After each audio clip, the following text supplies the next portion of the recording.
ముందుగా అందరికీ రథయాత్ర శుభాకాంక్షలు. ఇంకా ఫ్రెష్ అప్ అయ్యి వైజాగ్ జగదాంబ దగ్గర ఉన్న కొత్త రోడ్ లో శ్రీ శ్రీ జగన్నాథ స్వామి రథయాత్ర అయితే జరుగుతుంది. అక్కడికైతే చూడడానికి అయితే వెళ్తున్నాను. ఇక ఇంటి నుంచి బయటకు వచ్చి ఇంకా జగదాంబ రోడ్డుకి అయితే వెళ్తున్నాను. జగదాంబ దగ్గర ఉన్న సెంటర్ దగ్గరికి అయితే వచ్చేసాను. ఇంకా లోపలికి అయితే ఏ బళ్ళు అలౌ చేయట్లేదు. ఇంకా క్రౌడ్ చూస్తే చాలా జనం వచ్చారు.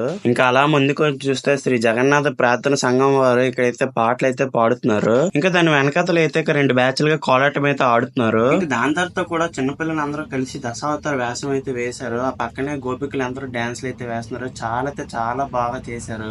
ఇంకా అలా ముందుకెళ్ళి చూస్తే శ్రీ జగన్నాథ స్వామి రథం అయితే వస్తుంది. చాలా మంది జనం అయితే రథం అయితే లాగుతున్నారు. చాలా క్రౌడ్ అయితే ఉన్నారు. ఇంకా అక్కడ ఉన్న రథం లాగడానికి అక్కడ ఉన్న రాజకీయ నాయకులు కూడా వచ్చారు. ఇక నేను కూడా జగన్నాథ స్వామి రథం దగ్గరికి వెళ్లి ఇంకా మనస్ఫూర్తిగా మొక్కుకున్నాను. ఇంకా వెనకాతలు అయితే సుభద్రదేవి ఇంకా బలరాముడు రథాలు అయితే ఉన్నాయి. ఇంకా రథాలన్నీ కూడా ముందుకు తీసుకెళ్తున్నారు. ఇంకా మరిన్ని వీడియోస్ తో మీ ముందుకైతే వస్తాను. ఇంకెవరైతే సబ్స్క్రైబ్ చేసుకోలేదో సబ్స్క్రైబ్ చేసుకోండి.